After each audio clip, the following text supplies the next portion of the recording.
Hello दोस्तों, good morning. स्वागत है एक बार फिर से आप सभी का एमजेटी एजुकेशन में। आज है 2 जुलाई। आज की वीडियो में हम लोग बात करेंगे 2 जुलाई 2023 के मोस्ट इंपोर्टेंट करंट अफेयर के क्वेश्चंस के बारे में। पूरी वीडियो आपको ध्यान से देखनी है, पूरी वीडियो डिटेल में आपको समझाई गई है। अगर वीडियो पसंद आएगी तो इसे लाइक और शेयर भी करना है। कल का क्विकली रिविजन करेंगे। कल हम लोगों ने पढ़ा था कि 30 जून को अंतर्राष्ट्रीय क्षुद्र ग्रह दिवस और अंतर्राष्ट्रीय संसदीय दिवस मनाया जाता है। उत्तर प्रदेश के 7 और प्रोडक्ट को जीआई टैग दिया जा चुका है। सीबीआई के विशेष निदेशक अजय भटनागर को नियुक्त किया गया है। वहीं प्रवीण सूद जो हैं वो सीबीआई के महानिदेशक हैं। न्यूयॉर्क के कार्नेगी कॉरपोरेशन के द्वारा ग्रेट इमिग्रेंट्स की सूची में जगह पाने वाले इकलौते भारतीय बन गए अजय बंगा। अजय बंगा वर्तमान में वर्ल्ड बैंक के अध्यक्ष हैं। संयुक्त राष्ट्र ने बच्चों पर सशस्त्र संघर्ष के प्रभाव पर अपनी वार्षिक रिपोर्ट में भारत को हटा दिया है। ये एक अच्छी अचीवमेंट है। 2010 से भारत को इस लिस्ट में शामिल किया जा रहा था। और वहीं आंध्र प्रदेश के सीएम जगन मोहन रेड्डी ने जगन्ना अम्मा वोडी योजना शुरू किया है। भारतीय एथलीट मैरी कॉम ने global Indian icon of the year का पुरस्कार रिसीव किया है। और अभी हाल ही में वैज्ञानिकों ने पूरे ब्रह्मांड में गुरुत्वाकर्षण तरंगों के रिपेल इफेक्ट की खोज की है। इसमें भारतीय संस्थान के 7 वैज्ञानिक शामिल हैं। फीफा की नई रैंकिंग जारी हुई है, जिसमें भारतीय फुटबॉल टीम 100वें स्थान पर आ गई है। टॉप 100 पर अब भारतीय टीम आ गई है।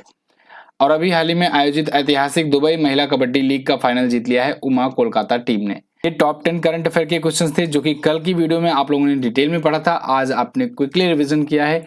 अब आज की करंट अफेयर को हम लोग डिटेल में पढ़ेंगे। तो पहला क्वेश्चन है आज का, 1 जुलाई 2023 को celebrating resilience and healing hands theme के साथ निम्न में से कौन सा दिवस मनाया गया? तो देखो, celebrating resilience and healing hands theme के साथ दोस्तों मनाया गया अभी राष्ट्रीय चिकित्सक दिवस यानी national doctors day. National doctors day प्रत्येक वर्ष 1 जुलाई को मनाया जाता है। कब मनाया जाता है? 1 जुलाई को मनाया जाता है प्रत्येक वर्ष डॉक्टर्स डे, या कहें कि चिकित्सक दिवस। अच्छा, 1 जुलाई को ही एक और दिवस मनाया जाता है, राष्ट्रीय डाक कर्मचारी दिवस। तो दोनों को ही हम लोग पढ़ेंगे। पहले हम लोग डॉक्टर्स डे की बात करते हैं। तो नेशनल डॉक्टर्स डे प्रत्येक वर्ष 1 जुलाई को मनाया जाता है डॉक्टर विधान चंद्र राय जी की जयंती और पुण्यतिथि पर। ठीक है, इनकी जयंती भी 1 जुलाई को होती है और पुण्यतिथि भी 1 जुलाई को होती है। उनके जन्म जयंती और पुण्यतिथि के अवसर पर हम लोग मनाते हैं। डॉक्टर विधान चंद्र राय जी कौन थे? एक बहुत ही फेमस ये चिकित्सक थे। साथ ही साथ पश्चिम बंगाल के ये 2nd नंबर के सीएम भी बने थे। ठीक है, तो पश्चिम बंगाल के 2nd सीएम और भारत रत्न से भी ये सम्मानित किए जा चुके थे, जो कि भारत का सर्वोच्च नागरिक सम्मान है। तो भारत रत्न से सम्मानित डॉक्टर विधान चंद्र राय जी की जयंती और पुण्यतिथि के उपलक्ष्य में ये मनाया जाता है प्रत्येक वर्ष। क्लियर? तो इस बार की थीम रखी गई है सेलिब्रेटिंग रिसाइलियंस एंड हीलिंग हैंड्स। याद रखेंगे आप। अब बात करेंगे दूसरे इंपॉर्टेंट डे की, राष्ट्रीय डाक कर्मचारी दिवस की। तो नेशनल पोस्टल वर्कर डे भी मनाया जाता है 1 जुलाई को ही, क्योंकि दोस्तों जो डाक कर्मचारी हैं आज के टाइम पर भी जो भारतीय डाक है वो काफी तेजी से काम कर रहा है। और जो भारतीय डाक कर्मचारी हैं उनके उल्लेखनीय प्रयासों को स्वीकार करते हुए एक प्रकार से उनके लिए एक दिन जो है वो डेडिकेट किया गया है। वैसे 1 जुलाई को बहुत सारे दिन मनाए जाते हैं, दिवस मनाए जाते हैं। जैसे 1 जुलाई को जीएसटी दिवस मनाया जाता है, और इसको मैं कल की वीडियो में लूंगा और अच्छे से बताऊंगा आपको। 1 जुलाई को ही एसबीआई का स्थापना दिवस मनाया जाता है। 1 जुलाई को ही राष्ट्रीय डाक कर्मचारी दिवस और 1 जुलाई को ही नेशनल डॉक्टर्स डे भी मनाया जाता है। क्लियर है ना? तो 4 दिवस तो ये आप मोटा मोटा याद ही रखेंगे। फिलहाल 1997 से राष्ट्रीय डाक कर्मचारी दिवस मनाया जा रहा है। अच्छा, भारत में डाक व्यवस्था की शुरुआत कब से हुई थी? लॉर्ड डलहौजी के टाइम से ही हुई थी। 1853-54 में ही जब ट्रेन चली थी ना, उसी टाइम पर डाक व्यवस्था की भी शुरुआत की थी। लॉर्ड डलहौजी ही उस टाइम के ये गवर्नर हुआ करते थे। ठीक है, उन्हीं के टाइम पर यह शुरुआत की गई थी। अगला, एशियन कबड्डी चैंपियनशिप 2023 का खिताब किसने जीता? तो देखो, एशियन कबड्डी चैंपियनशिप 2023 का खिताब जीत लिया है भारत ने। ये बहुत अच्छी खबर आ रही है एशिया में। देखो, एशियन अभी हॉकी चैंपियनशिप हुआ था, उसमें पुरुषों वालों में भी और महिलाओं वालों में भी भारतीय टीम ने जीत लिया था। अब यहाँ पर कबड्डी चैंपियनशिप आया, इसमें भी भारत ने जीत लिया है। भारत ने एशियन कबड्डी चैंपियनशिप में ईरान को हरा करके खिताब जीता है। तो ये तीनों टूर्नामेंट बैक टू बैक आप याद ही रखेंगे। फिलहाल एशियन कबड्डी चैंपियनशिप की बात करेंगे तो फाइनल में ईरान को हराया गया है। इसका आयोजन किया गया था कोरिया में, कोरिया गणराज्य के बुसान में इसका आयोजन किया गया था। और 42-32 के स्कोर से भारत ने ईरान को हरा दिया है। दोस्तों भारत का रिकॉर्ड बहुत ही जबरदस्त रहा है। पिछले 9 संस्करण में भारत ने 8वां चैंपियनशिप का खिताब जीता हुआ है, यानी पिछले 9 में 8 बार भारत ही जीता हुआ है। क्लियर।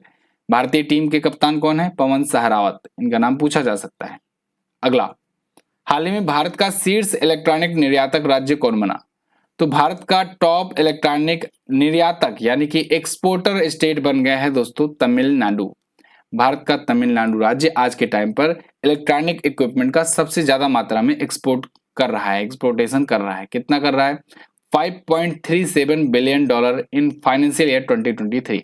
2023 के वित्तीय वर्ष में $5.37 बिलियन का एक्सपोर्ट किया है इसने। ठीक है, तमिलनाडु काफी स्ट्रांग हो गया है इसका एक्सपोर्टेशन, भारत का शीर्ष निर्यातक बन गया है। उत्तर प्रदेश दूसरे स्थान पर है, तो यूपी जीके के लिए ये पॉइंट इंपॉर्टेंट है, उत्तर प्रदेश दूसरे पर है।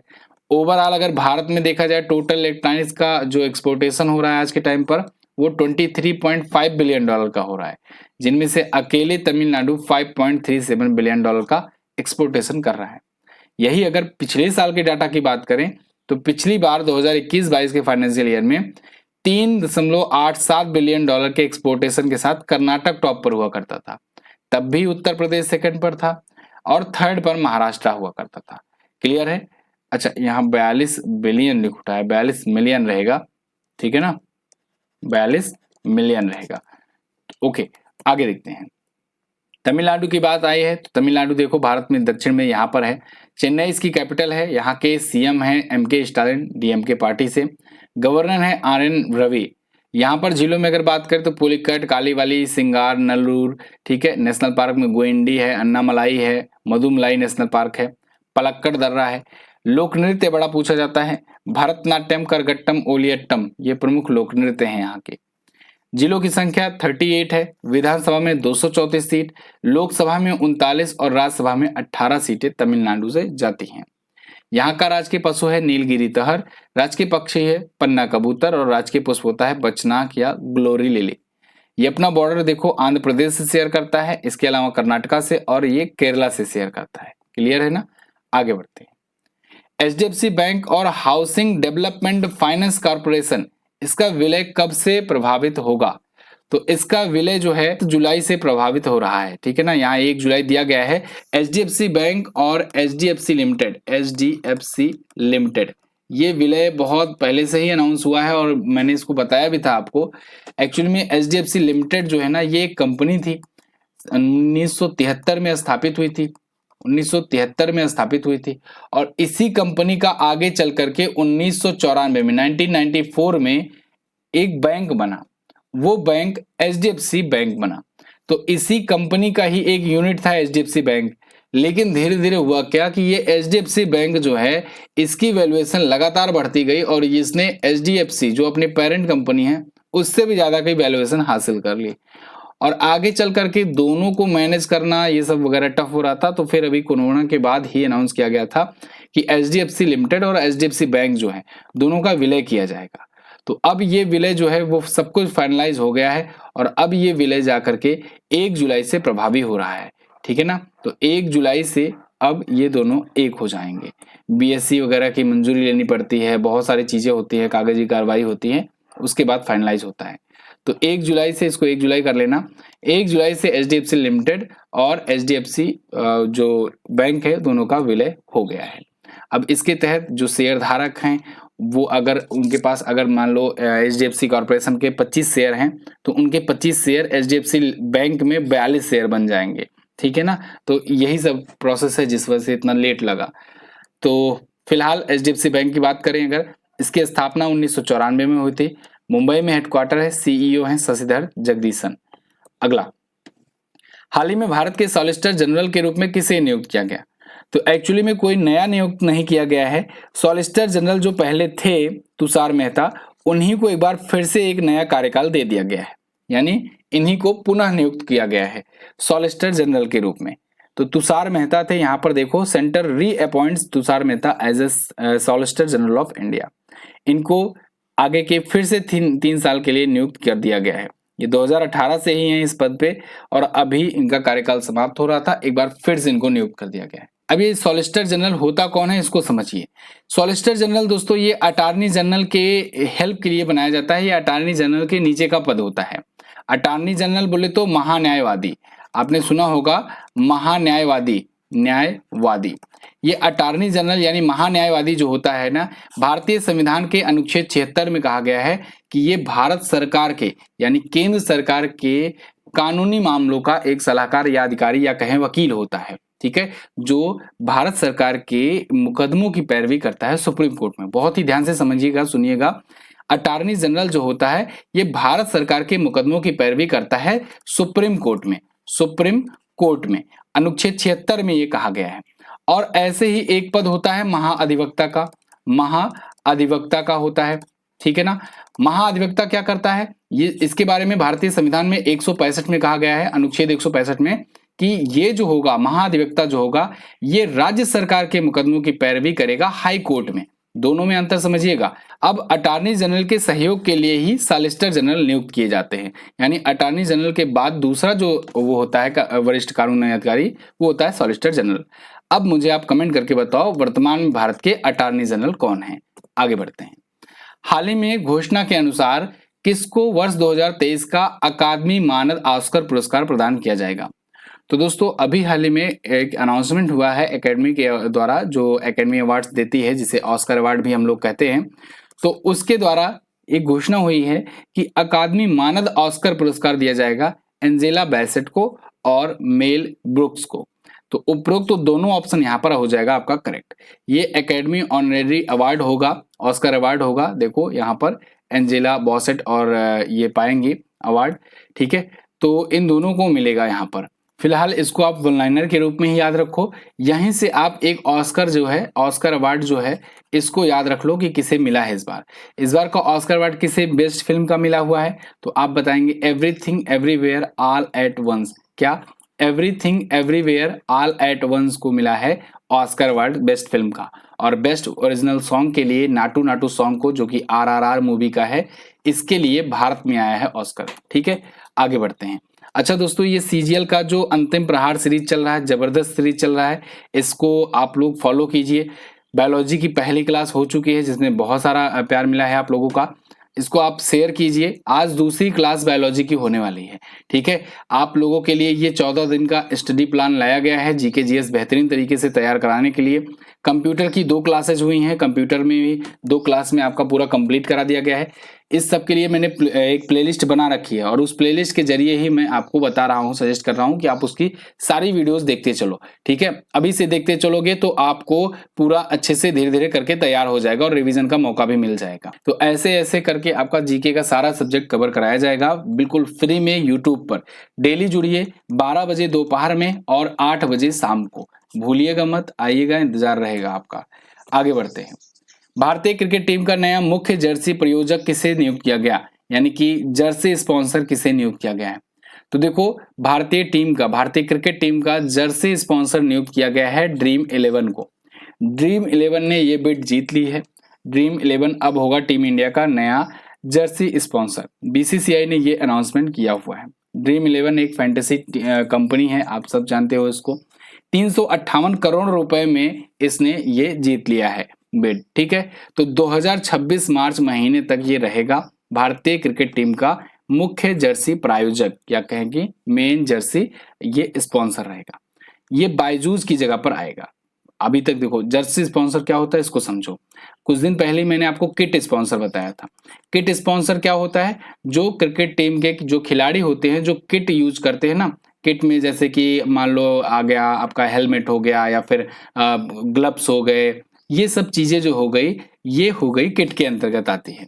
और वहीं जर्सी जो होता है, जर्सी में जो ऊपर का जो टी-शर्ट पहनते हैं, पैंट पहनते हैं, तो ये जर्सी होती है। तो जर्सी का जो स्पॉन्सर है वो तो नियुक्त किया गया है ड्रीम 11, लेकिन किट स्पॉन्सर कौन है, एडिडास है। एडिडास है, ठीक है ना, ये मैं आपको बता चुका हूं, कुछ दिन पहले ये डील हुई थी फाइनल। तो किट स्पॉन्सर पूछा जाएगा तो एडिडास बताएंगे आप, जर्सी स्पॉन्सर पूछा जाएगा तो आप ड्रीम 11 बताएंगे। एक होता है टाइटल स्पॉन्सर।